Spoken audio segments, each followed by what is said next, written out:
21st of February 2004 saw the start of a new era for the Warrington Wolves.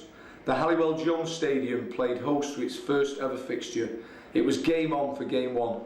Such is the clamour to be part of history that even people with tickets weren't guaranteed entry. Let's have a look at the highlights from that first game.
After the first Super League fixture at Halliwell Jones, we soon had the first Challenge Cup game, this time against Rochdale.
forces at acting half. Look for the ball to go through Wood for Hulls, possibly. It is Wood. Puts in the chip kick, hits an Oldham player. And Darren Burns gets the first score. Options left and right, ball's gone right with Nathan Wood. Here's Lima, scoots it out for Ian Sibbett, and Sibbett gets the touchdown to take the score, 8 points to 2. Warrington pressing hard in the form of Guisset. Oldham's defence unable to cope, snappy play the ball, Guisset going over. And the ball's in midfield. This is Paul Noon looking to send in Gary Hulls.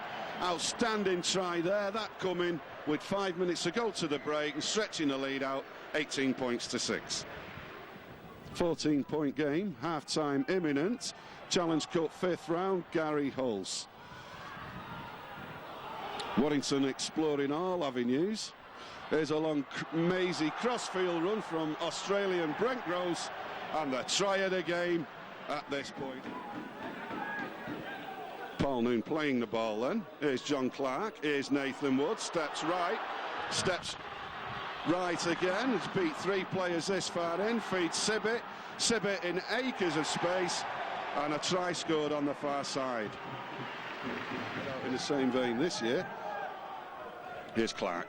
Hulse, Westwood, former Wakefield player, turns, spins and goes, has options right and left, has Dean Gaskell outside him, wants to score himself, and crashes in, taking the score, 34 points to 6.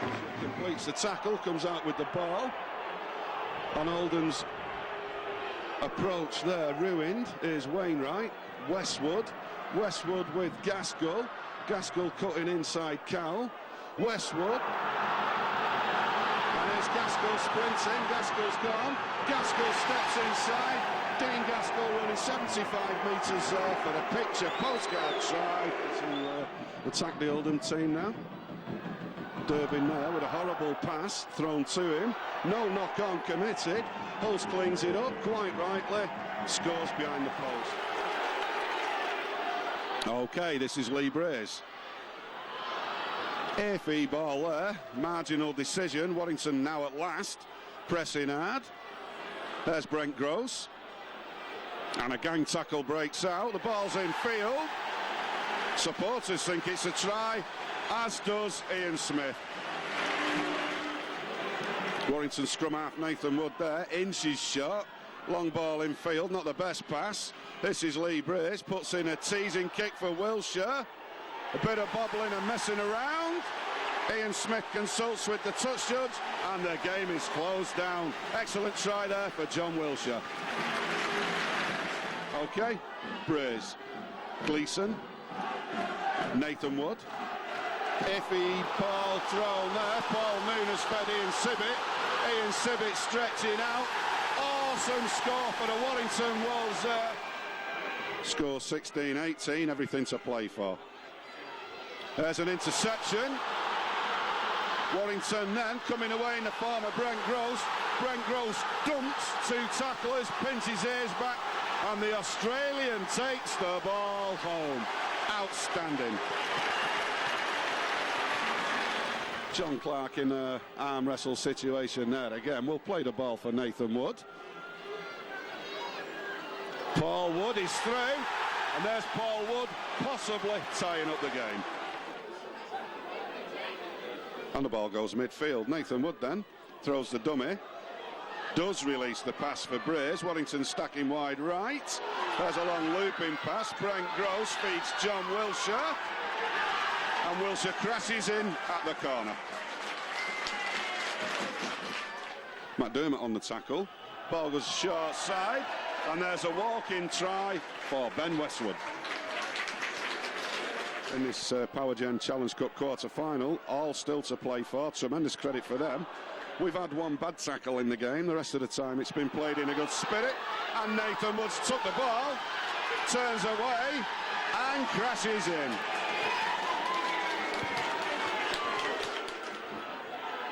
This is Lima. Wakefield's defensive line doing a great job. on their own try line. Another full converted score would make the task almost impossible for them. This is Nathan Wood held up at the 10. Ball comes out for Wainwright. Slick hands and Sibbett goes in. You're on attack, keeping the ball alive at all costs and popping up with space around you to run into. Here again is the try scorer Ian Sibbett. Has fed Mike Wainwright. Mike Wainwright with Nathan Wood. Nathan Wood pins back his ears, stretches out, and possibly the game-breaker try is scored by Nathan Wood. Or is it? So here's Brace, Gleeson, Mark Hilton, straight and direct, scattering the defence. Whitehaven now starting to fall off the tackles, his fitness becoming the factor. This is Brent Gross, he is a factor. No problems there, score for Brent Gross. Straight and hard, ball's at the 10, tackles in hand. 20-point advantage, Brays in possession for Paul Wood, who strolls over. Involved in the tackle, dying stages of this game now. Been a hard-fought, tight win for the Warrington Wolves. I know the scoreboard doesn't suggest that, but believe me, for effort and determination and application, there's not been a lot of difference between the teams. Is Warren Stevens. Mr. Ganson again decides not to decide. Warren, you must have really enjoyed coming back to the place where you started. A lot of memories, a lot of good friends. You must have got a hell of a lot of enjoyment out of that score. Well, yeah, I did do. Definitely got a lot of enjoyment out of it. But like I say, I think it was all down to Lee Breeze giving me the inside ball. So I really fell over the line, really. So I put it down to Lee Breeze, really. Well, you would say that, but from where I was sat, it was you that stuck your head in and took the knocks. Everything's looking good for the Warrington Wolves now. 80 minutes from the Millennium Stadium. Can you see the team excelling, going further than they've gone for a long time in this competition? Well, the camp's absolutely buzzing. I'll tell you, best I've seen the confidence for a long time. So I think we can do, yeah. I think we can go all the way, definitely.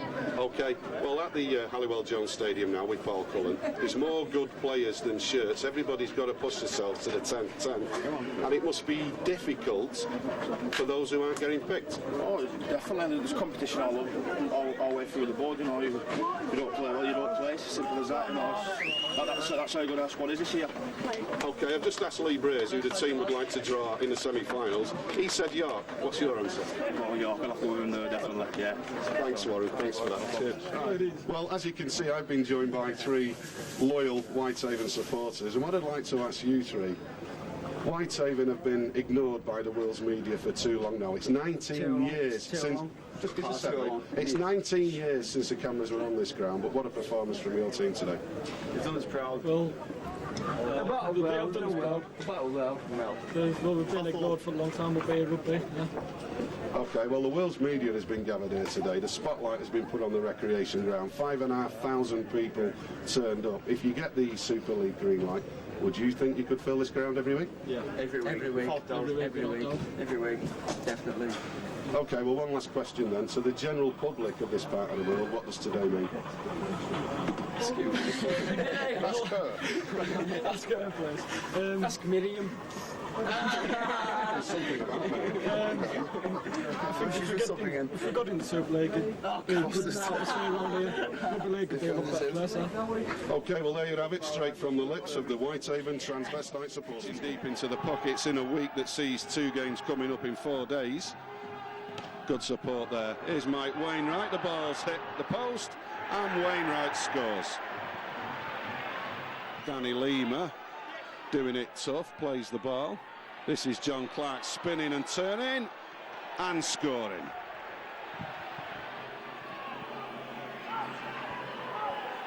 Tom Hawley in 17 involved in the tackle. Warrington pressing hard, tackles in hand. Here's Noon. Don't know what's going to be given here. Richard Silverwood awards a try, also involved. And it's Clark. For Apple. Apple drops a short ball off, nothing doing there. Or is there? Keesey sees the hole, sets off and scores.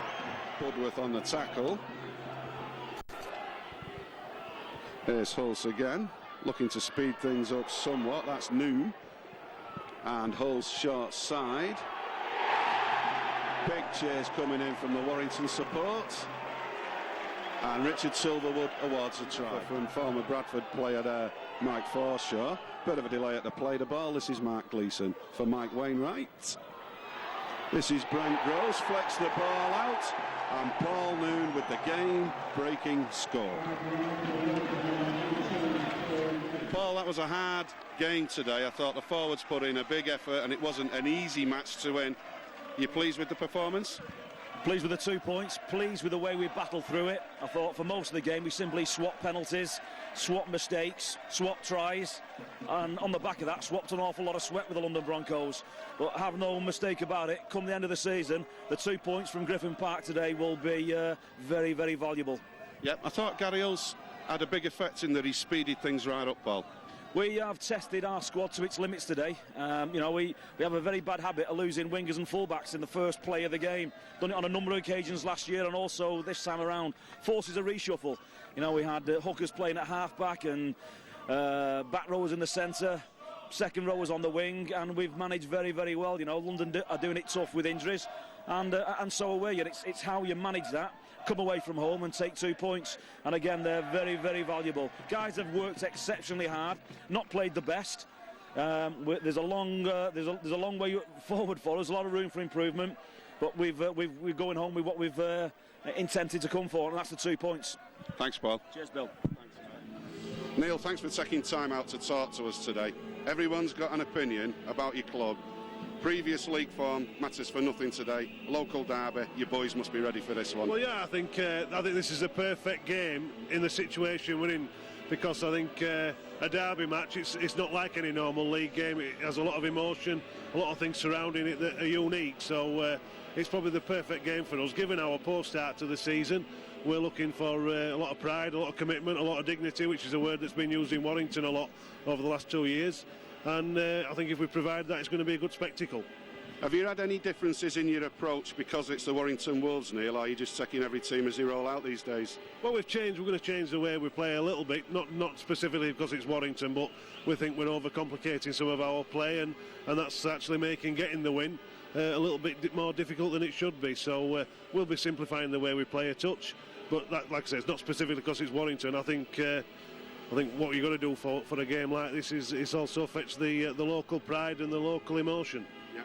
Well, you've got Hull next. Nobody's getting an easy ride in Super League these days, but I'm sure your fans, your players and yourself, no better place to turn round your run than here at the Halliwell Jones Stadium today. Yeah, it's the first time Widnes have ever been here, and obviously that result's going to be significant history-wise, but you know, it is very, very significant. Our supporters have been fantastic for us.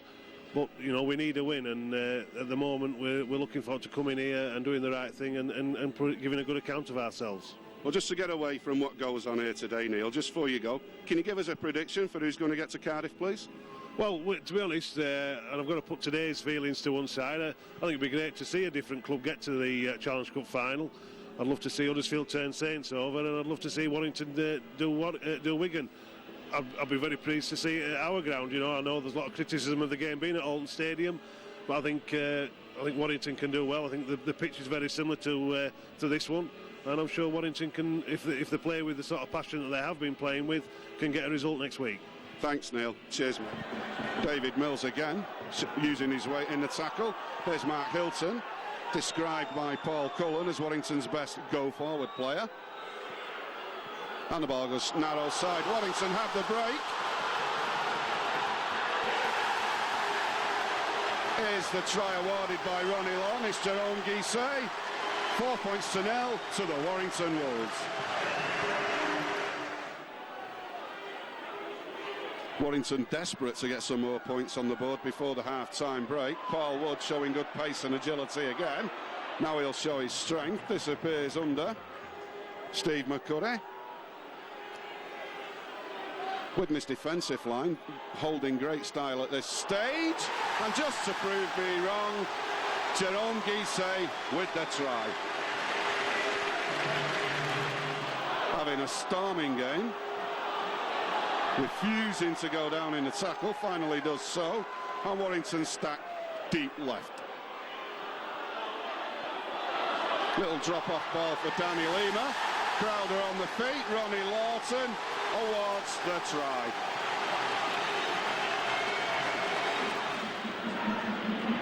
Inches short. The ball goes midfield. This is Paul Noon. Supplies the kick. 6 to go. And Hull scoots through the hole. And the game's tied up, 4 points apiece. It is kick time for Nathan Wood. There's a delicate bomb. Your commentator thinks the try is awarded.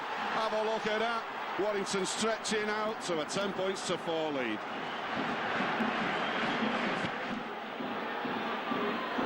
Here's Wood.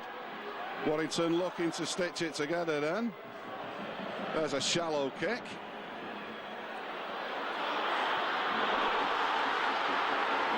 And the try is scored on the far side.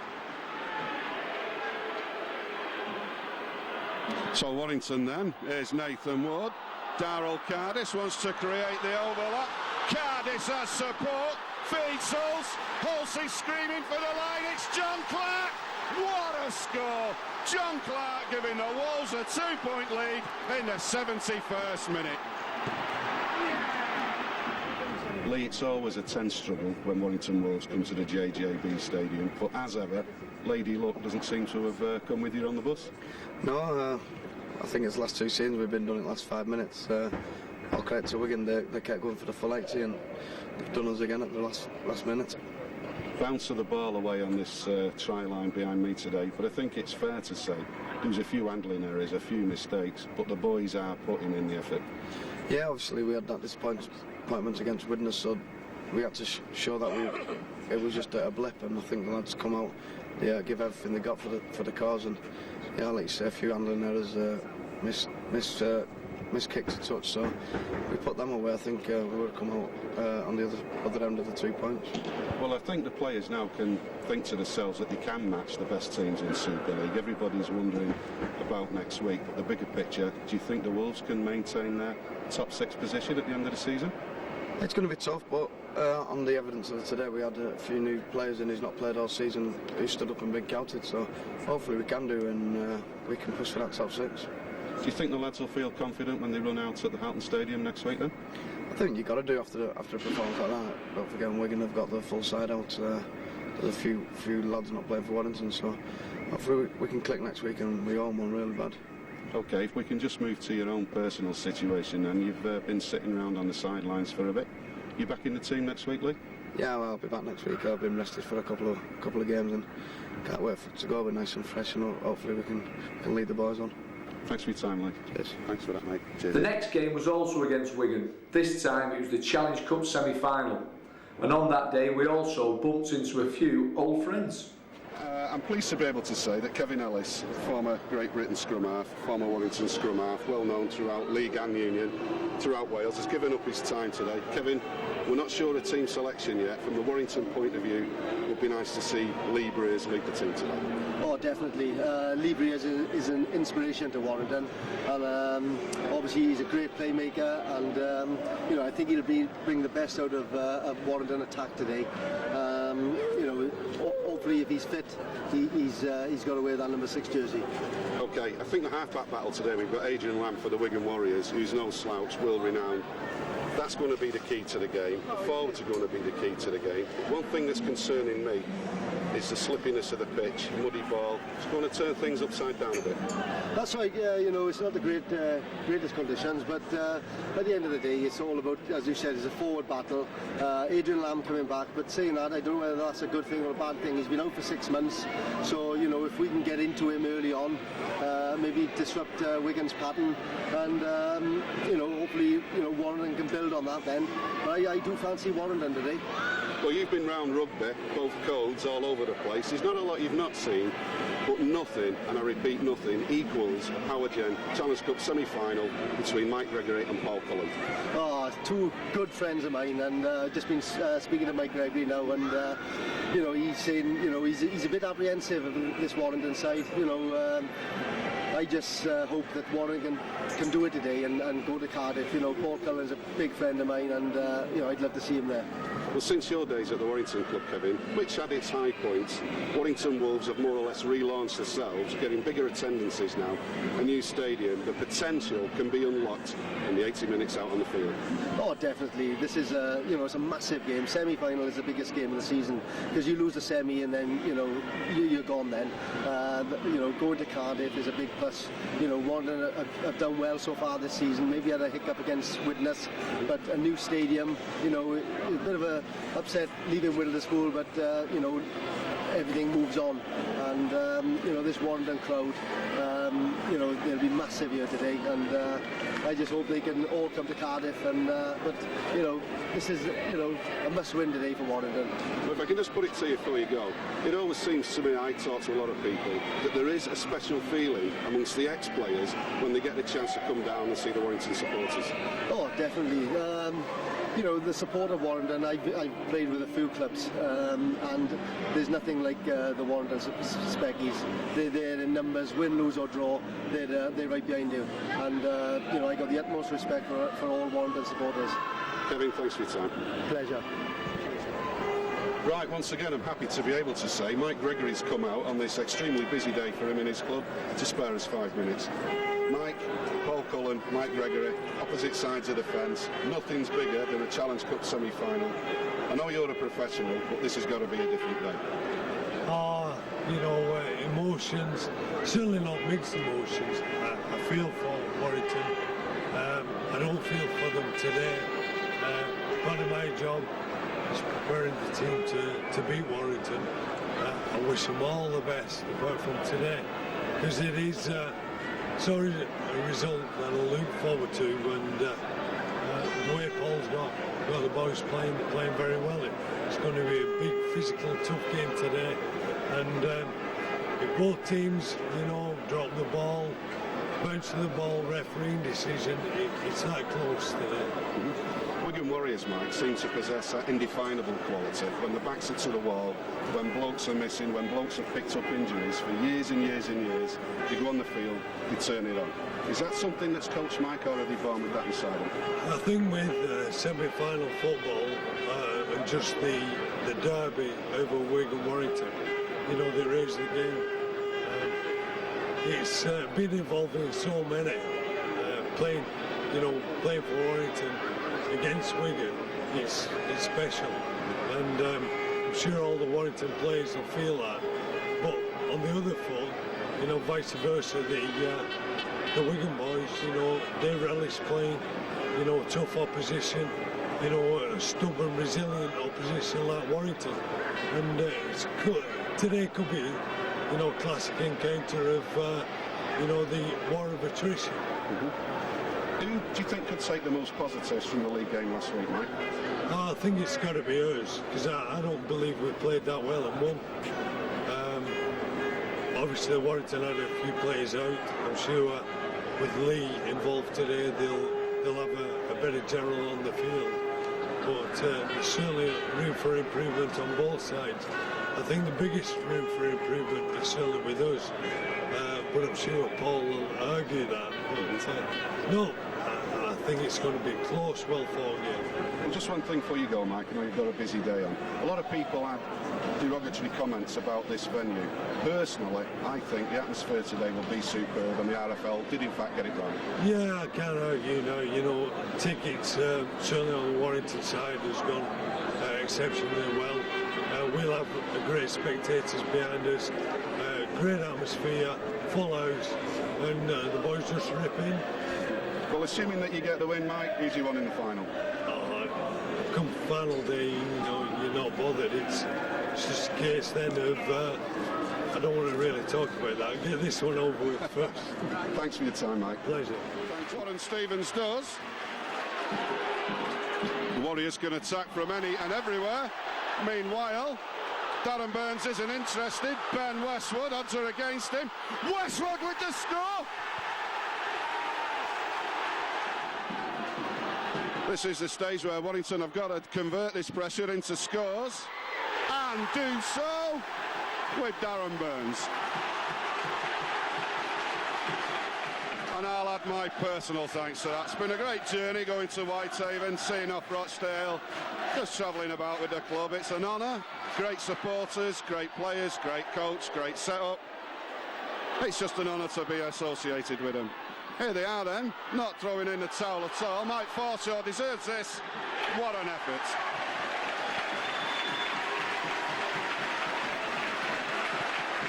That was unfortunately the end of the Challenge Cup run, and it was back to Super League action, this time at Salford. Pressure mounting on the Salford defensive line now then. This is Braze, for Forshaw for Braze, for Darren Burns.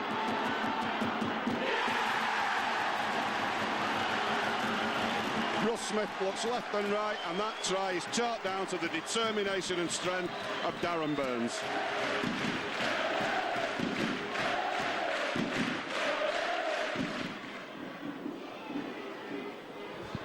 So Warrington Wolves then with 6 tackles to go from 30 metres within their own half.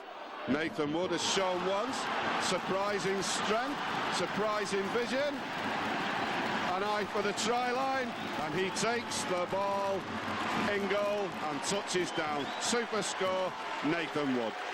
We've got 13 seconds to so do. 3 try first half, advantage for Warrington Wolves, and an interception. Put your glass down, it's over. Warrington Wolves streaking away. It's Lee Briz. What a score. Warrington have stacked deep left.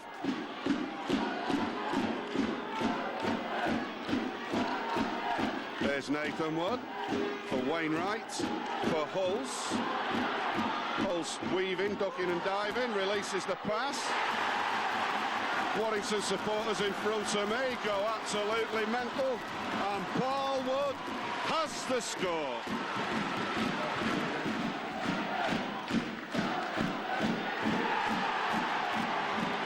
There's a little duck under the tackle, not even sure who the player is.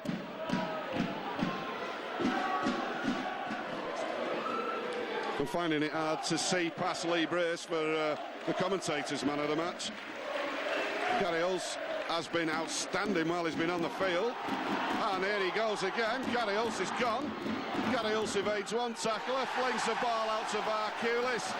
And you have another look at that, because it just doesn't get any better. Tackle by Jamie Peacock. Absorbing stuff here then at the Halliwell Jones. There's Lee Brace dancing through. Lee Brace tying the game up. That's the class that Brace possesses. This is Westwood. 18 minutes to the half, score 6 apiece. Lee Brace having a brilliant night, and there just to prove it, gives Gross the opportunity to feed Barkulis, and Barkulis crashes over.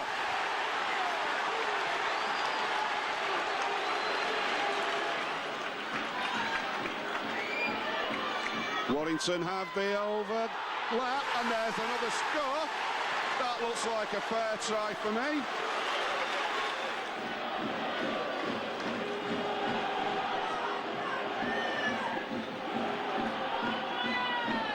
There's a tremendous take again. It's Brent Gross.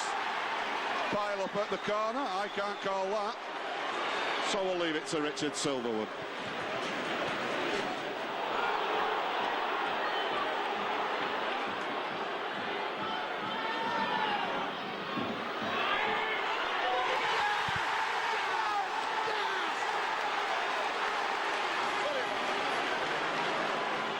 You've been absent for a while with an injury. You couldn't have picked a more heart-stopping or exciting game to make a good comeback. Yeah, it was one of those tough games. It was a big game, and I think everyone wants to play in those sort of games, and I certainly did. And unfortunately, I missed the last few games, and I was dying to get back, and what a night to do it. Well, I said at the end of the Salford take, Brent, that when Warrington get everybody back on the field in their specialised positions, somebody's going to cop it. Nearly Bradford tonight. Yeah, nearly Bradford tonight. We've still got a few out, but they're not far away, and the team's playing really well. The guys that have come into the side have been outstanding, and we haven't lost nothing there. But still a long year ahead, and we're going all right. Yeah, well, we've had a few knocks at the club lately with the Challenge Cup semi-final and one thing and another. I'm still confident that Warrington will get in the top 6. You reckon they can get in the top 4, Brent? Oh, it'd be nice. So we'll take anything in the top 6, but we're quietly confident. We're just moving along, taking every game as it comes. We've got another tough one coming up against Huddersfield, and but so far so good. Well, just before you go and get your butty, Brent, what was your personal highlight in the game? It's hard to say. Dean Gaskell's one at the end there was a good moment to remember, but yeah, there was a lot of highlights, but you know, we're going okay. Thanks, Brent. Cheers, mate. So Brace turns it inside for Hulse. Hulse has gone. Hulse has Clark, and Clark goes over. John Clark scoring the try.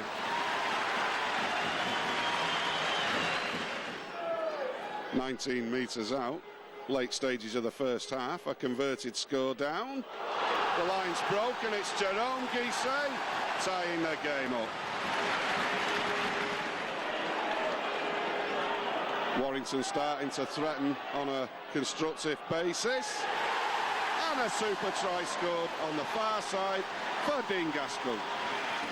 Now would be a good time to get the 8th. This is Wood, has fed. Lee Brace is dancing and moving. Lee Brace dummies and goes in.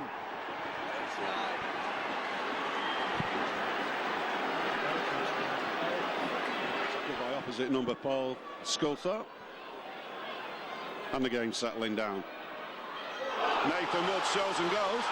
Nathan Wood is definitely one of the fastest half-backs in rugby league today.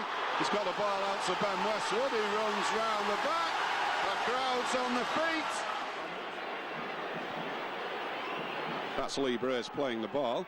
Warrington have gone left. Mike Wainwright waltzes through and shuts the game down again. Tackle. Nathan Wood having his best game in a blue shirt for a long time. This is Brace. Long ball out for Brent Gross. Brent Gross with the score. The professionalism that oozes through Saints' veins will want them to deny Warrington every point, but Clark has scored the try.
Well, guys, we've completed our first season here at the Halliwell Jones Stadium. Yes. We've completed our first season here at the Halliwell Jones Stadium. I'm delighted to be joined by club captain, certainly not captain sensible, Lee Brace, and also player of the season, Mike Wainwright. So, you know, what for you has been the, you know, what's the story of the season? What's your highlights? Mike Wainwright. Probably the usual. First game was a good, really good atmosphere and that, and the season's been really good for me anyway, from start to finish. So you enjoyed it. Would you describe this as your best season in a Warrington shirt? Yeah, I think so. People have told me so as well, so it's always nice. But yeah, 1996, I think we had a better season. Played one game. That's on you. It was a hell of a game. Made less errors that season. Hey, well, I think we should pick up Lee. Lee's looking a bit rugged. Is this a sign of things to come, Lee? Is this the new rugged Lee Brace? You keep catching me when I don't have a shave, that's what it is. I don't get told. Yeah, but you've got that sort of, you've still got that boyish grin, haven't you? Even if it's a little depleted now. Still young and boyish. Until he's lost his belly, he's not going to shave his head. Correct. So be with us a while. Yeah. So Lee, what were your highlights this season? Obviously, mate. Yeah. It was all the way through, wasn't it, Sean? Mike's picked up on the first game, but when we beat Wigan, I think was special. Obviously, one over on Wigan. I remember having this conversation with last year, and I said I got injured. I picked a few more injuries up, so that's what did me head in. But the season was inconsistent, but it was okay. And there's been some new signings. Is there an optimism about the camp for next season? Mark Gleeson, he's picked up because his brother's signed. Yeah, he started speaking now. We've let him out of the game box. And questions over his sexuality are still there, though. Yeah. Oh, right, yeah. Well, obviously, they'll probably remain for quite some time, won't they? Yeah. Obviously, Tour coming back, that's good. The Tour's impressed in training as well.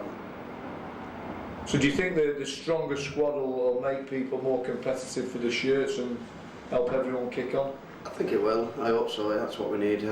Obviously, we need to kick up the backside once in a while. And hopefully, if there's other players coming in, taking your place, and obviously you're going to have to play harder. So what realistically do you think the club can achieve next season? Obviously, we want to improve on what we did last year because and where we finished was disappointing. But as a club, just keep moving forward. It's got to be top 6 at the least, hasn't it? I don't know what the fixtures are going to be this year. There's going to be no excuses of easy games and this, that and the other at the end of the year, I believe. Well, there's supposedly going to be an even split, so at the end. Beating you've got games that that you had to win, and we had them games last year that we didn't win. And I think this year we've got to make sure we win them, and we've shown at the end of the year, in the last 3 games, that we can compete against the top 4. It's now time to start beating them, and not just coming close. So have you any particular message, for the fans out there who've been kind enough to buy this DVD? Not realising, quite how professionally done it was going to be. Got a tenner on us for Challenge Cup. Yeah, should we be encouraging gambling? Not with Gleeson in the team. It was actually Gleeson who got good odds. He said I'd give you 12 to 1. No, just keep coming supporting us. Obviously, we're trying our best in pre-season, and hopefully it'll all click next year. Warrington have concentrated their attacks on that side of the field. Big shouts for a forward pass. I'm right in line with that. Never ever was. Meanwhile, Warrington switch the play. As Brace has found yardage. Brace feeds Gleeson. Gleeson feeds Forshaw. And that's a picture postcard try.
delighted to be joined at the moment by Stephen Pickersgill, who's graduated through the ranks, through the youth development system, and has just signed full-time professional forms with the Wolves. Stephen, I've got to ask you, why are we wearing a Brisbane Broncos top? This is one I picked up on tour. I've just got back recently from the Under-18s Academy tour, which was very successful. It was the first team ever to win over in Australia. We beat the Kiwis, junior Kiwis, and the Australian schoolboys, which was the very first test that the academies have won over there. So it was very successful. Oh, superb! So you've, and I understand you're going to be joined by a couple of teammates from the tour. Yeah, we've recently signed Andy Vaychek and Simon Grix as well, which are two very good players. I got on with them very well when I was on tour, and I'm looking forward to working with him here at Warrington. And how's the change affected you? You're a couple of weeks into training now, are you? Yeah, a couple of weeks in now. It's good. It's a good crack with all the lads. It's a lot better from what I was used to doing, which was bashing cars all day. So now you're bashing bodies, is that right? Bashing bodies, yeah. Hopefully. And what are you looking forward to in your first season? Realistically, where do you want to be? Where do you want to be this time next year?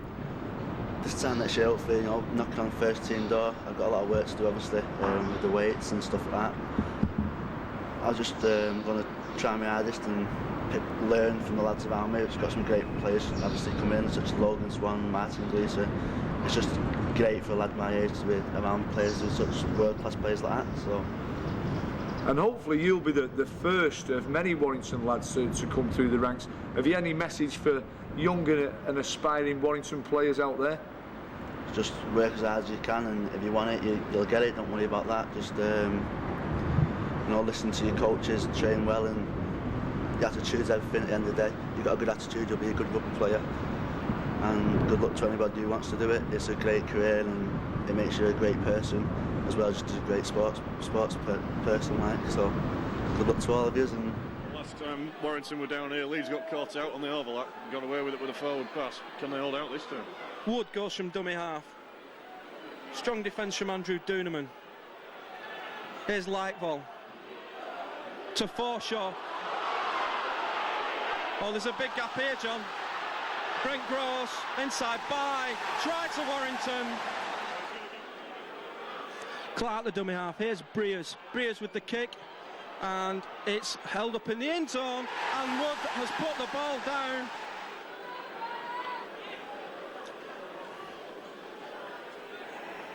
Oh, Darren Burns has scored. Excellent try from Darren Burns.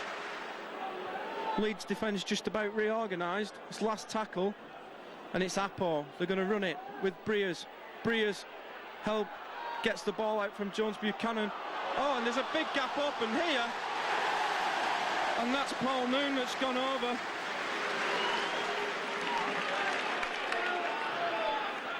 Breers, dummies. Retry. Oh, great little break by Breers. And he found Lightball on the inside. But again, Hull calm in defence. Briscoe is a real maturity way beyond his years. Oh, here's a try. Here's a try given away really. Barnetta, impossible offload to Yeeman. And Gross comes up with the score. Going left, they've got men out. Breers must score. Wainwright into the gap. Scores.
feel the Wolves have been very busy.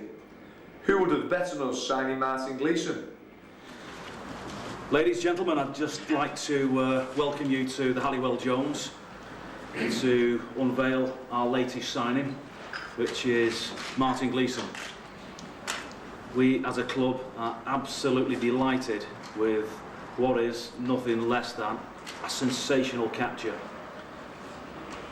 We are a very ambitious club, and the capture of a player of Martin's ability is a clear signal of our intention.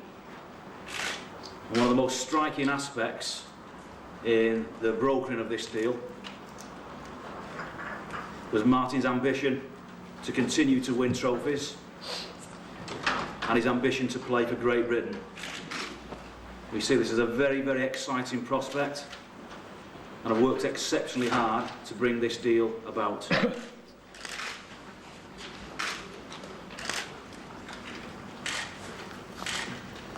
And I'll take questions from the floor, please. Thank you. Thanks, Paul. Over to you, please. Thanks. Paul, what was the sequence of events to get Martin? How long did it take to strike this deal? It's been a matter of days as opposed to weeks. Martin was not available on the open market. The deal was initiated by the Warrington Wolves at board level, and at board level alone. Our only contact with Martin, I believe, was on Tuesday of this week, after we were given permission by the St Helens board to speak to the player. We did not simply test the water with St Helens. We have targeted a player of Martin's ability for a considerable time, and we decided to make a very serious bid, chairman to chairman, and that was the course of events.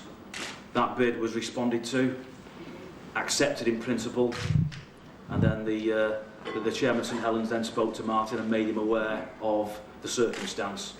At that point then, after Martin had time to consider the position and his options, we met with Martin, and we have been in contact for 2 or 3 days since then. Thank you.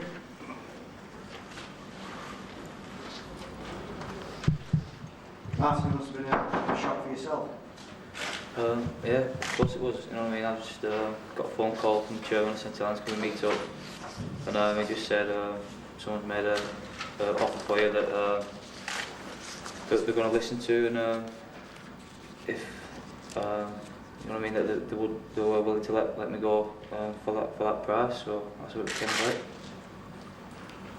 Were you surprised with that, Martin? Yeah, I was surprised. Yeah, I didn't know anything was going on. Yeah, it did surprise me a bit. Were you happy to say it if there had been an offer? If there hadn't been an offer? If there hadn't been any interest, would you happy to stay? Yeah, of course I would. I didn't know anything about it. I had another 2 years left at St Helens. I was a St Helens player for another 2 years after, and then this came along. Not sold the club, not sold Warrington, because the chairman of St Helens said it had to be an advantage of everybody to move. Yeah. So presumably, is it advantageous? Yeah, definitely. You know what I mean? I think the club that's going places. Speaking to Paul and Simon, they really sold the club to me, what their plans are for the next few years. And obviously my brother's playing here. I've never played the same team as him before. So you know, there's a few things that led me to Warrington. I know you're pleased to be here, Martin, but were you disappointed that Saints actually wanted you to go in the first place?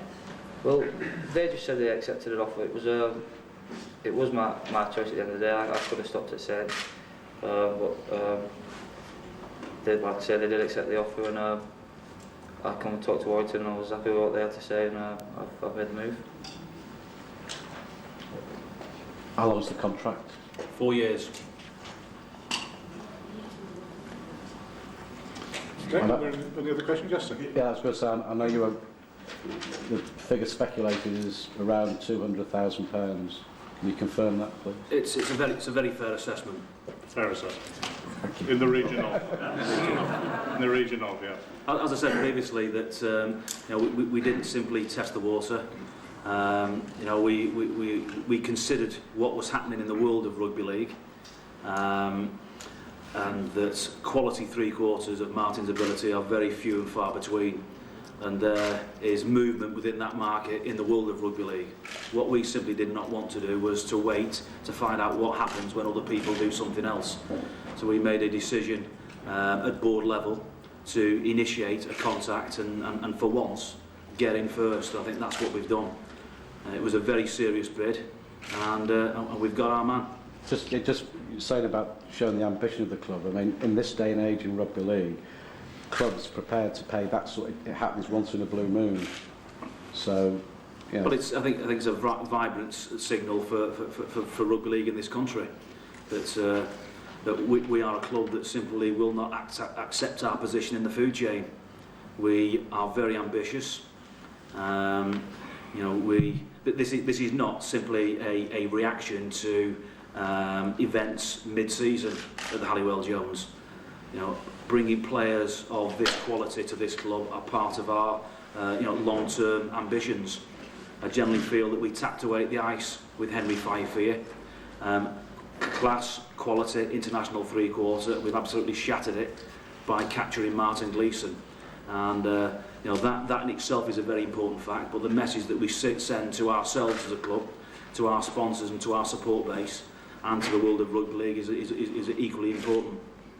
I think I'd just like to say, we are a club of achievement. In the last year we've achieved a £15 million stadium out. Attendance have gone up by 100%. And we're wanting to build for the future. We are ambitious, but we've got a real business focus about how we're going about our business. This has quite a lot to do with Simon Moran coming in. That's one, and will there be more? Hopefully there's more. Simon Moran has driven this project, supported entirely by the Warrington Board of Directors. It was the decision was unanimous and wholly supportive from my initial question to the board and suggestion to the board of what we do and how we go about our business. Will Martin train with you for the rest of this season, Paul? Will continue to be a St Helens player, albeit on playing on the rest of this? As from 30 minutes ago, Martin Gleeson is a Warrington player. Oh, it's effective now. It's effective as from now. He, and I'm sure Martin will give you the full rundown, has programmes to help him fulfil his ambition of playing for Great Britain in the series at the end of the season, and we will go about our business now to assist that in any way, in every way we possibly can. Martin, has Brian Noble spoke to you about playing at the end of the season? Yeah, I've spoken to people. I've just got to try and keep myself fit, you know what I mean, and it's going to be light at the end of the tunnel to look towards, so if I can keep myself fit, I'll go for us. You know what I mean, I might be, at least I'll put myself available if selected. Any more questions, please? No? Well, can I thank you very much for all coming along today, and welcome Martin to Warrington Wolves. Thank you. Martin Gleeson, great to have you here at the Wolves. First thing I've got to ask though, you're not looking at your handsome best today. Would you like to explain why? I don't know, it's just physical game and it's rugby league. I just don't know, just clashed heads in the tackle, can't really remember much about it. But my new teammate will get a bit of stick next year for it, so I hope I can get him back.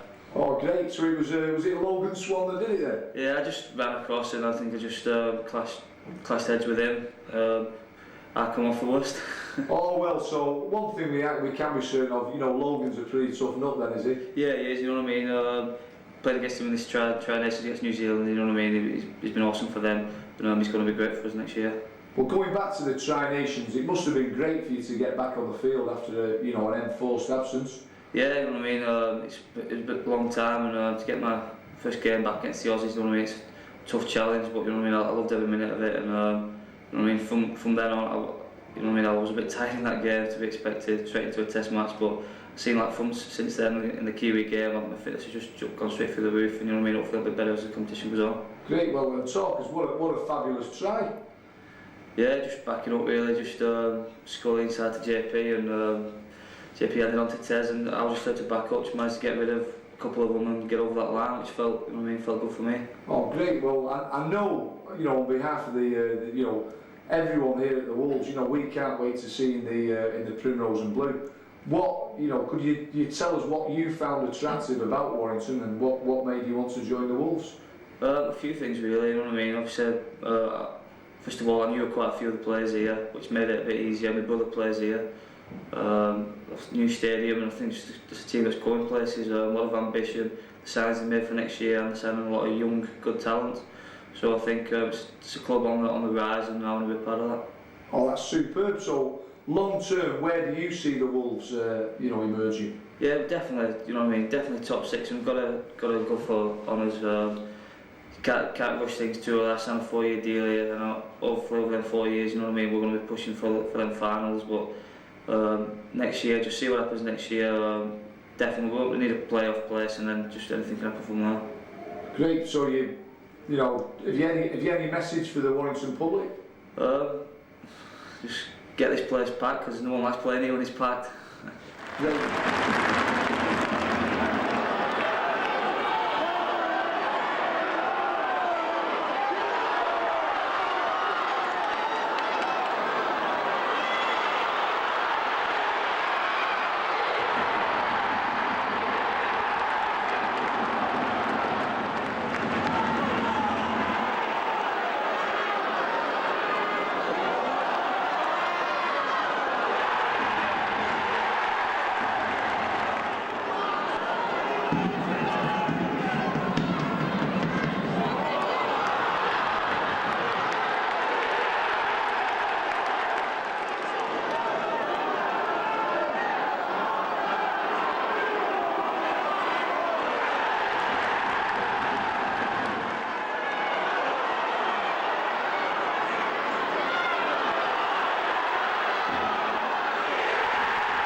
Substitutions for the Wolves, number 17, Warren Stevens, replaces number 22, Danny Lever.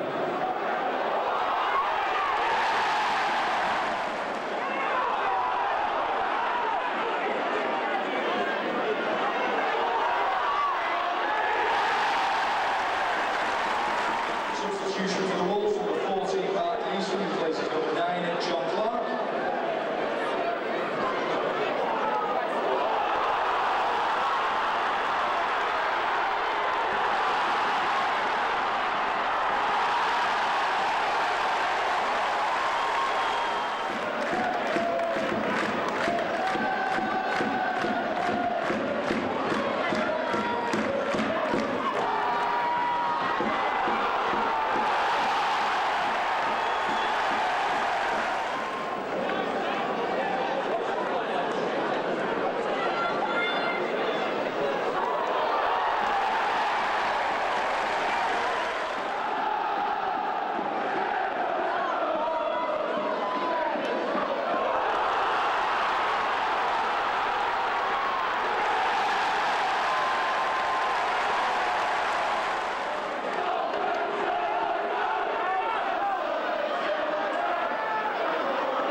Henry Farfeely was soon unveiled and soon proved that Kiwis can sometimes fly.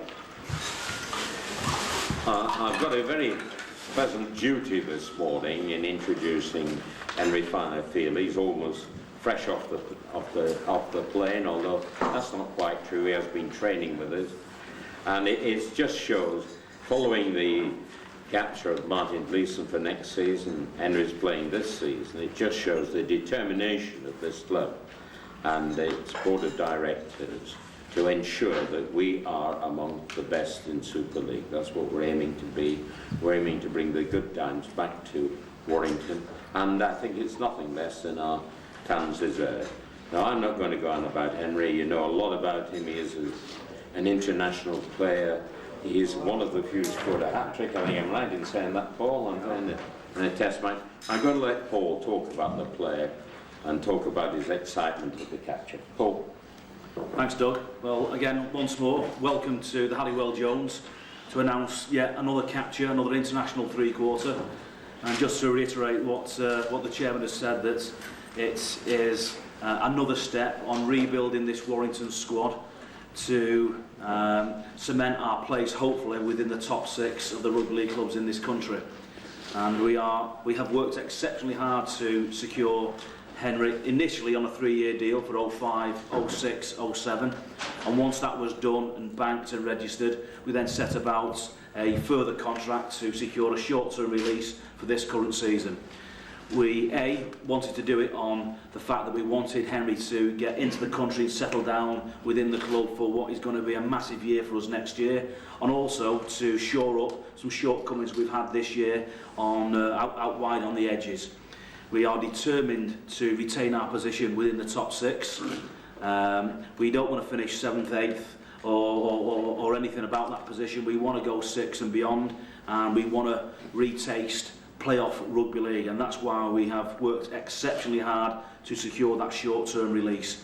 Henry flew on Wednesday, landed Thursday, and has trained Thursday morning and Friday morning, and will train again on Saturday morning, and all being well, we'll play right wing outside Brent Gross and go up against Leslie Vanacola for the Bulls on Sunday.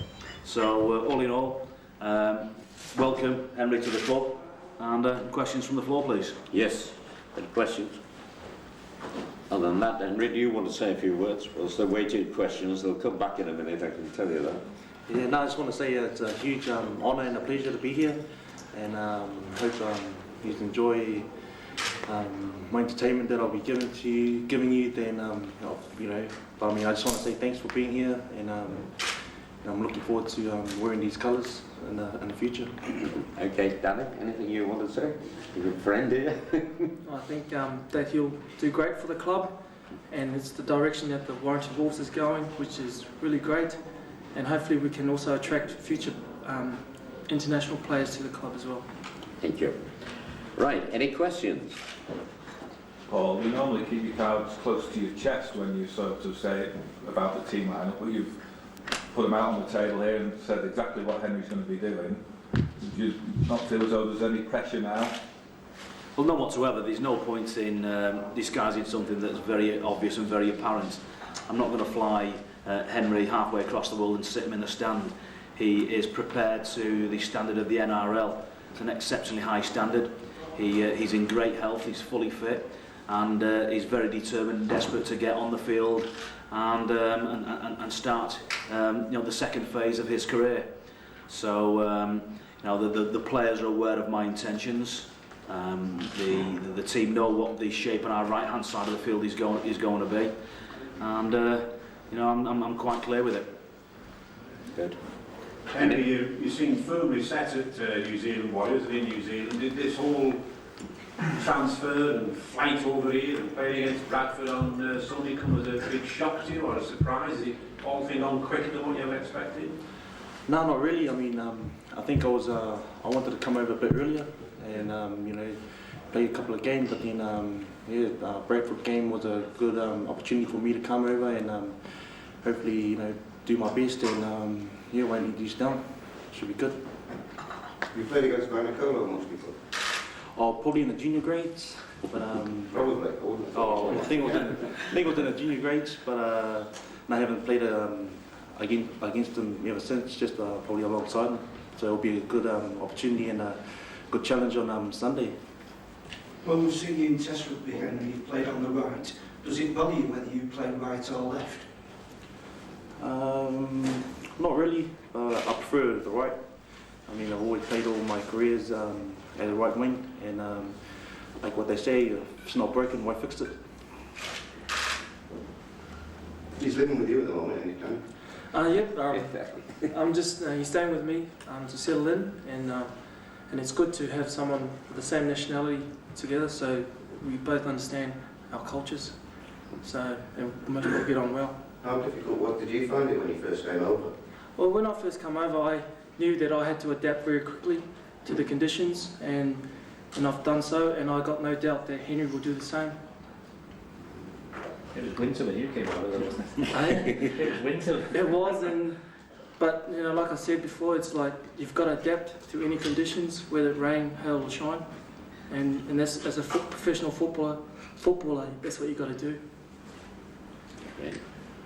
What does do you think he does to the rest of the team, Danny, with signings of like Martin Gleeson and Henry Farfili? It gives us a bit of a boost for team morale, and like players of his standards, Martin and Henry, would do to the team, and it gave us a lift against Huddersfield, and the whole attitude in the club just changed from there on. Anyone else? Do you know much about Warrington, Henry? I heard about them from Nigel Vagana. Yeah, I mean, I was talking to him when I was over in Australia, Sydney. He was telling me a lot of positive and good stuff about it, and the club, and also the fans, and that's probably what finalised my choice to coming here. In terms of the Tri-Nations at the end of the year, Henry, Vinacola's got your shirt, hasn't he? Well, he did have. Yeah. Have you come to Warrington in a way to boost your chance of getting it back, given the poor form of the Warriors? I think first priority is just to play my best for the Warrington Wolves, and whether it be a test jersey in the Tri-Nations at the end of the year, that's just a big bonus for myself, but I'm concentrating on giving my performance out in the Wolves colours, so yeah.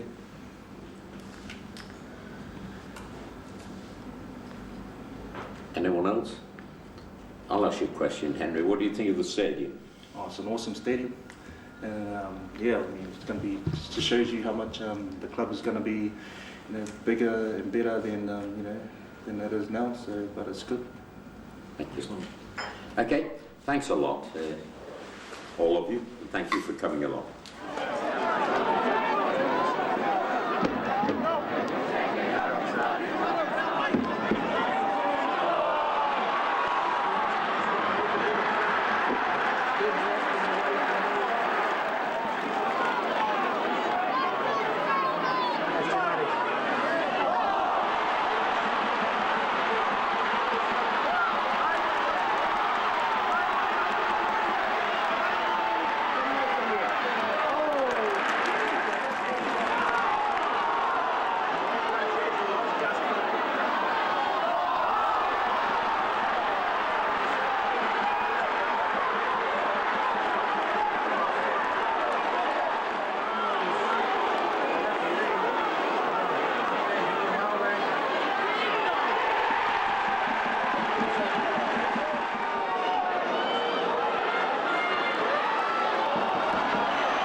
There's a lot of water gone under the bridge since we met last year for the end of season DVD. Yeah. And I know talking to you was one of the low points of my media career. But I have got to ask you, on the basis of one of your answers last year, did your testimonial result in a good screw? It did. It did. I did very well, but I worked quite hard for it, Sean, and I think I gave a bit too much credit to yourself. Actually, the last time I said that you helped me, and Gene helped me, and Andy Gatcliffe helped me as well, which you all did. But I've got to admit, like, the majority of the work came from myself. and I'm just really proud of myself, and that is the biggest highlight we can take out of this year, actually, considering the performances that we've put in. Yeah, well, I think it's great of you to say now. I think it's wonderful that in spite of all your achievements, you've remained so modest. Yeah. Another thing you might like to talk us through was, your degree. My degree, I completed my mathematics degree. I did it for 4 years, part-time, to run alongside my career. And I wanted to blow my own trumpet or anything, but that's not the kind of thing you like to do, is it? No, but while you asked, I got a first class, which is it's pretty rare in any degree. But pretty rare in Wigan, I imagine. To do it in mathematics and also to be a rugby player and do it, I think that's now impossible. So that's another good thing that I've got out of this year. But I think we should start talking about the rugby. What do you think so? I've got a couple of reasons why I thought we went wrong during the year. I'd just like to talk about it. Well, I think I won't want to. I don't want to stop you, Mark. I mean, you ask the questions. No. I can bounce off you then. You're doing well. No, I think you're doing well. It's not as for good a man as with a last time, first-class degree who's just had a good screw, I think you're doing pretty well. Yeah. So where do you think? Well, if indeed the season did go wrong, where do you think it went wrong? I think there's more expectancy this year, right? Because we played well the year before, and the last time I was talking to we'd made the playoffs and that kind of thing, and we'd all played well. And I think the expectancy anyway was to do better, even more, maybe getting the top 4 or 5 this time. But it all kind of went pear-shaped. And I think what started the rut was when our best player of the previous season, Graham Apple, came back from Australia 3 stone overweight and looking like a big brown hamster. I don't think that set the right tone for the start of the season, and it was like, he was our best player, and we thought, we fed off Graham Apple quite a lot, and to be honest with you, a lot of our performances, a lot of our wins was because we had players like that in our back line that could go the full length of the pitch and score tries and win games, and you need that sometimes. And when they come back rolling through the front door, I just thought, it's going to be one of them seasons again. Yeah. And as it turned out, that was right. Yeah. So did nobody think of maybe inserting a big wheel in the gym, for this big brown hamster to run around? To keep it on the, yeah. Well, no, to be honest with you, we should have come and told me that at the beginning of the year, because that's a good idea, Sean. But it was that. I've got a few other grievances as well, which I just think. Well, I do think, but I mean, Mark, you're a wonderful, wonderful optimist. I know, a great sense of humour there, which I think is threatening to shine through. But a lot of positives still to come out of last year. What have you enjoyed about the move to the Halliwell Jones Stadium? Oh yeah, it's been good. It's been I think it's been good for the fans, because it's a new stadium and it's all the razzmatazz of it all, and you're doing your work on the mic there, and the girls are dancing. You've got Wolfie knocking about, and I think off the pitch, that's it. But when we started playing, I just think we're going to be disappointed in ourselves a little bit more, and I think a couple of the Australians have come across really and not pulled the weight really early on in the season, and I just think they need to ask some questions themselves over the off season. I think Paul Cullen's got it dead right in getting him back sooner rather than getting him back in January when most of the training is done and most of the psychological process is done. I think it's good to get them back and get them in form, because I think last year you can't really count any of the English guys that let the side down really. No, I do think that great frank words from you there. In stark contrast to our clown around us. But we had a bit of a laugh, didn't we? But it's serious now. We had a good year there, and we was entitled to have a bit of a laugh, weren't we, and a joke. But now it's like serious, and let's just get down to it. So looking forward, then, do you sense a different mood about the camp?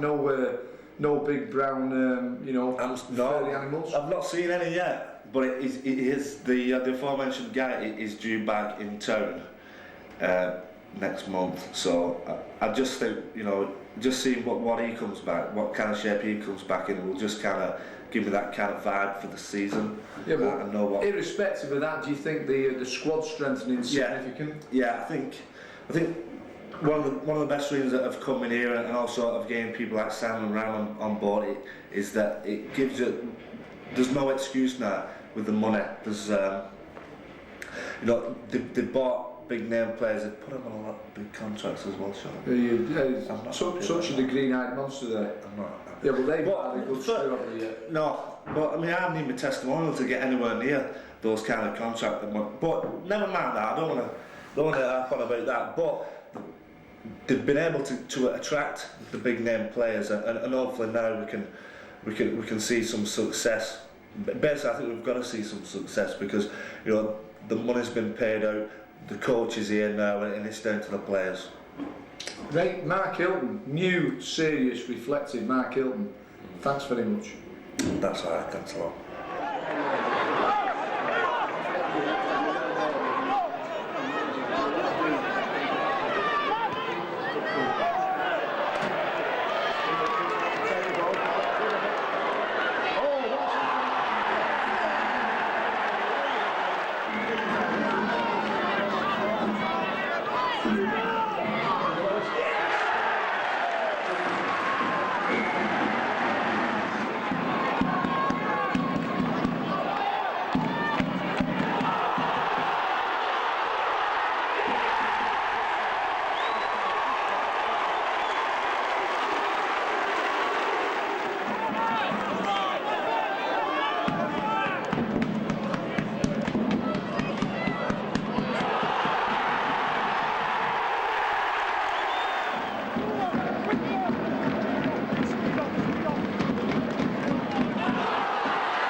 After the last home game against Bradford Bulls, some players were afforded a fond farewell.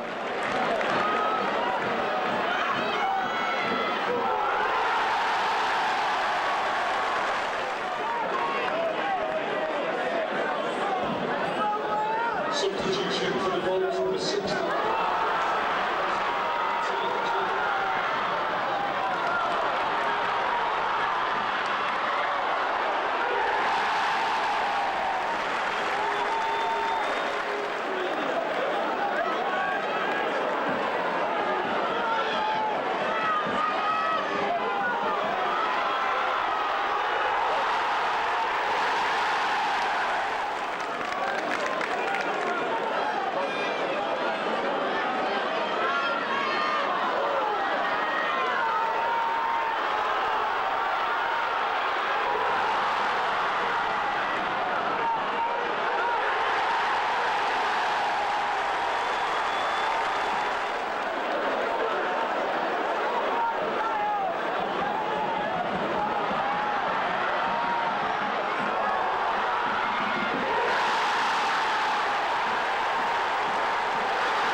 I know people said that why did I not retire last year? I think that's understood today, the character of this club. And, you know, I think this club's going places. And, you know, just playing in the stadium has been great for me this year. We're very humble. And, you know, everything from these players.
Game at Wigan was to be the last in Wolves colours for quite a few players and proved to be a very emotional occasion.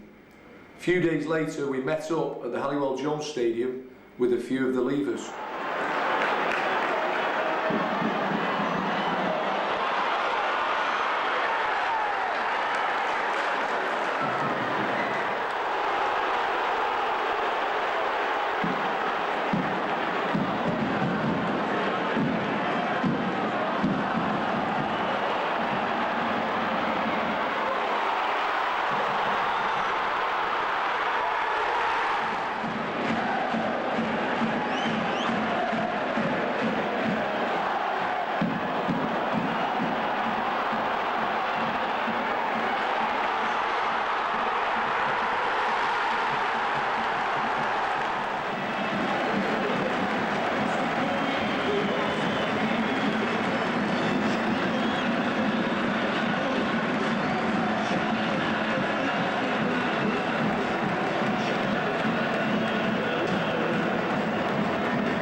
was told by a wise fellow once that to play rugby union, you're either not tall enough or not soft enough to play it.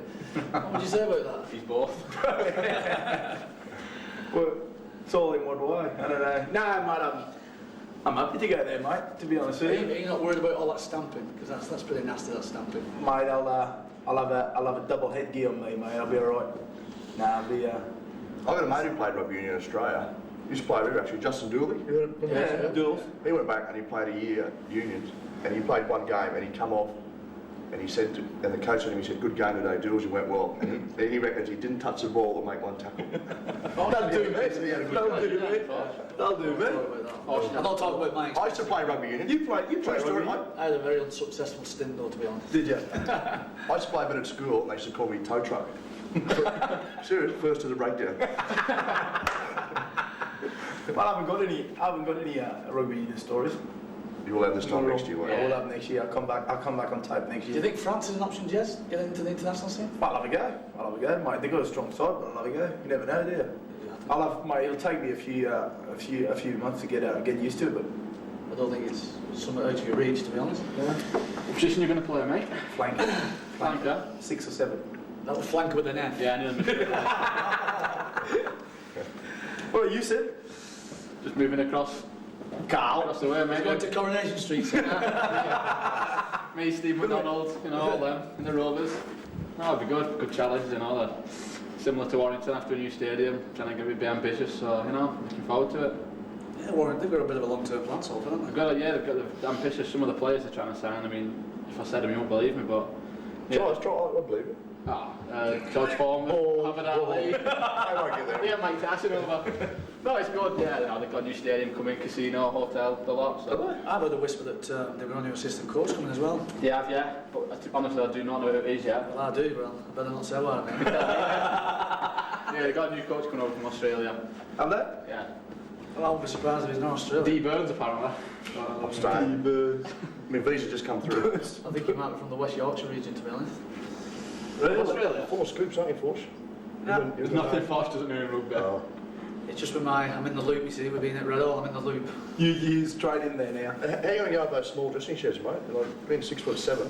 That's not the best. Did you think about that when you signed for Salford, or? Not really. Well, I think he's doing a British course now with Warren Stevens, so I'm going to dig me a trench, get my feet in there, I'll do, mate. You don't want to take your dead cat in there? Nah, not swinging now. That was good. Good stadium, boys. What about you, Burns, eh? What are you going to do? Mate, I'm still undecided. The only thing I do know is I'm moving to Brisbane. That's about it. Maybe play for the Devils. You know about the North Devils. Played there, mate. Feed a club for the Storm. Good club. You know the game. I want to try and do like a Force. So I want to keep in rugby league if I can. Yeah. Are you going to work, Burns, when you come back? I will. When I start off, I'm going to work.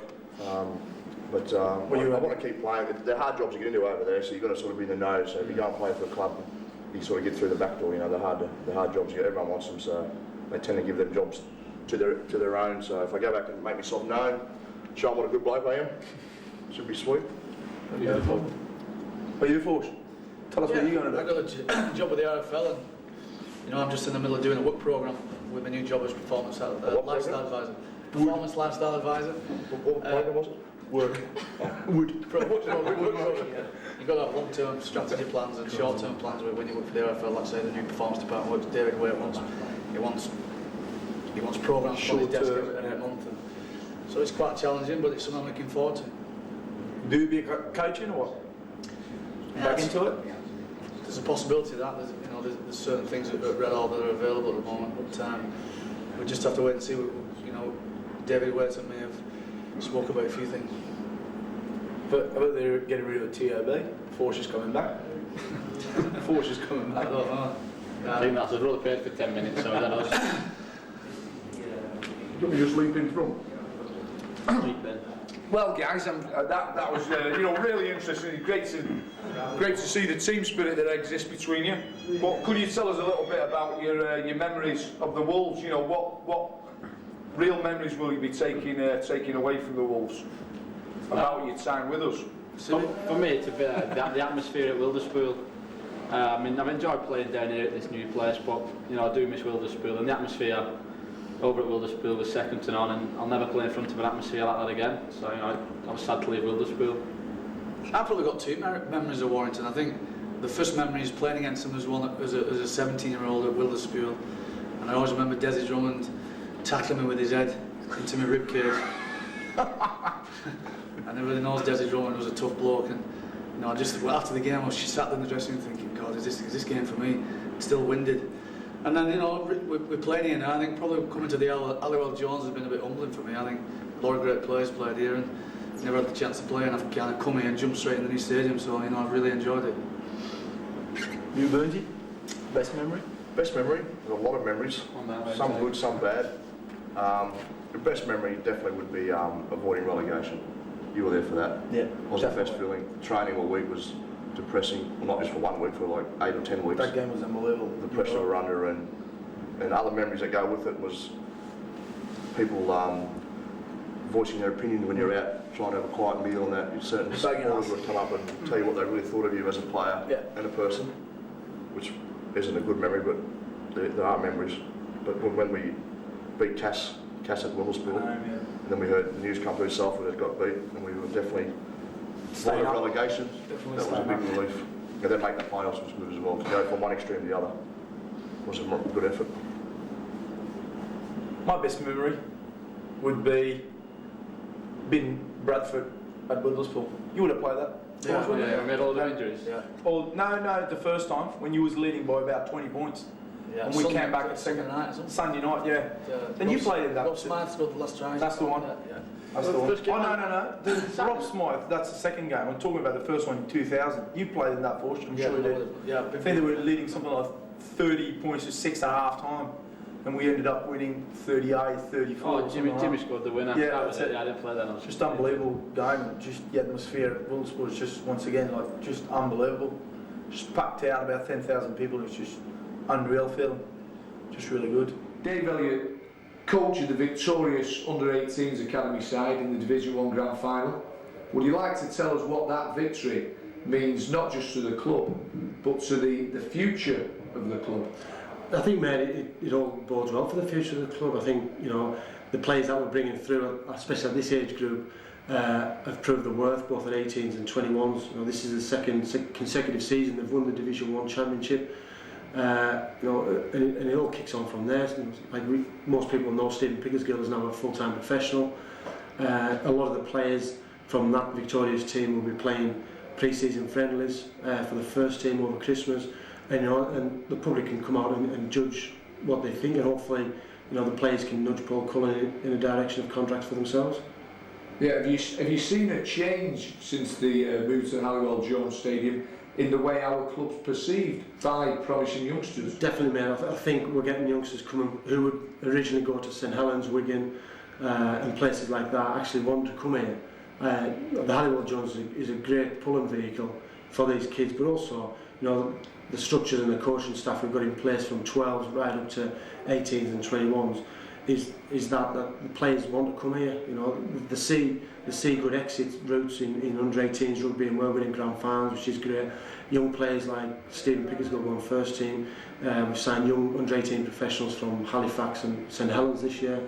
So young players who come to our club now see that there is a future within the club, and we're attracting bigger and better players all the time. Yeah. As to the playoffs and the actual action, what are your particular highlights? Now, I think the playoffs speak for themselves. We went to the semi-final against our closest rivals, which were Huddersfield, and for 60 minutes we were outstanding. We really approached the game as if this was our final, and basically we just controlled it from start to finish. We scored some great tries. And then obviously the final, the players were a little bit nervous in the final because there was a lot of pressure on them to perform well again. And again, after a sticky start, they performed well again. But for me, the highlight of the season was going 26 games and only getting defeated twice throughout the season. And the players deserve a big rap for that. Yeah, so you can see a real winning mentality forming, can you? I think we can. I think these guys who now, there's a few of them, 6 or 7 of them stepped up to 21s. I think they're going to take that winning mentality with them to the 21s, and the guys who are left are going to use that for the under-16s coming up, to use that winning mentality with them. So, like you said before, it all bodes well for the future. Great, Dave. Exciting times. The future may yet be primrose and blue.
That's it, twice, baby.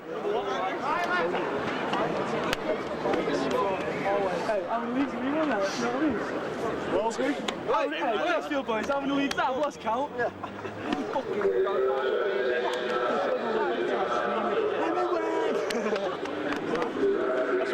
No, 2-6 animated.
That's right.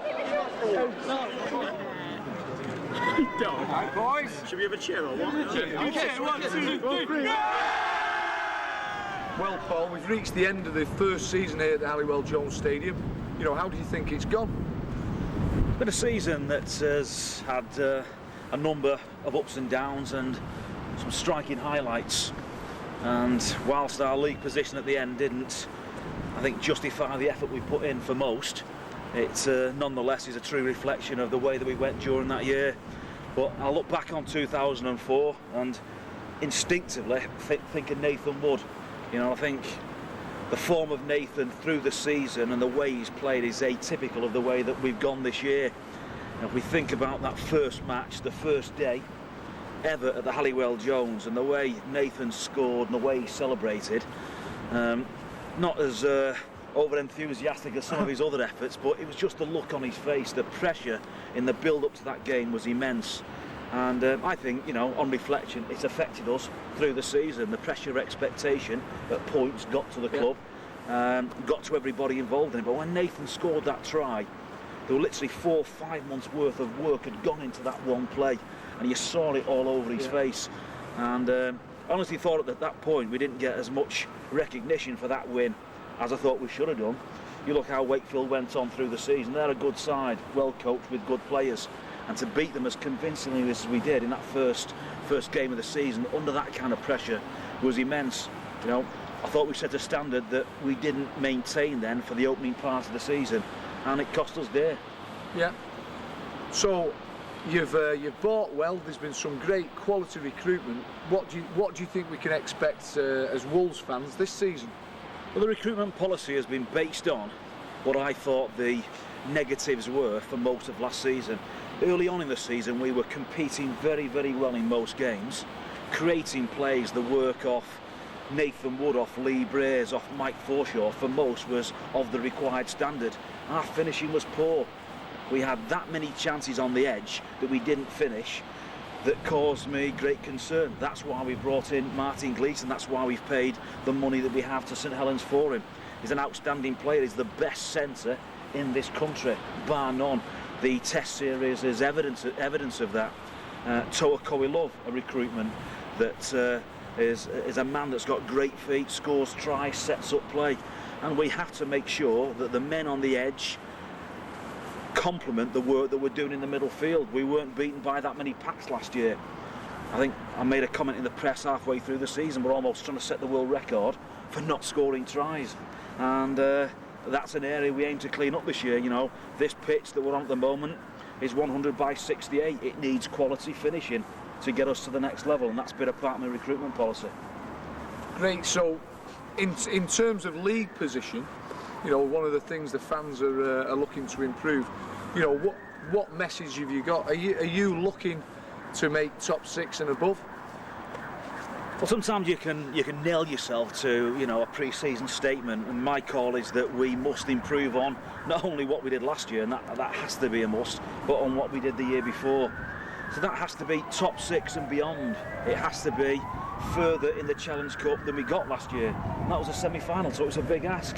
And it's to get in the playoffs and to be a genuine contender, not just a one-off hit every 2 or 3 seasons when we scrape into the top 6. A number of clubs have done it. There's a big difference about being 6th and being in the 6 and being well in it. And that's the ambition for this year, that we are at the top end in the money positions all the way through, and not just scraping that 6th position at the back end of the season.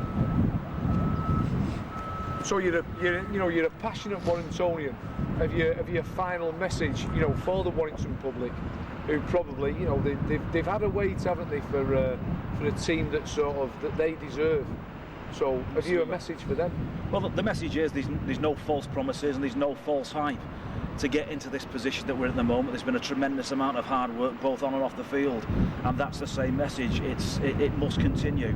There's no guarantees, and I'll not make any false promises. We will work harder and we'll work smarter, because we need to enhance our position. That's the promise, and the only promise that I make.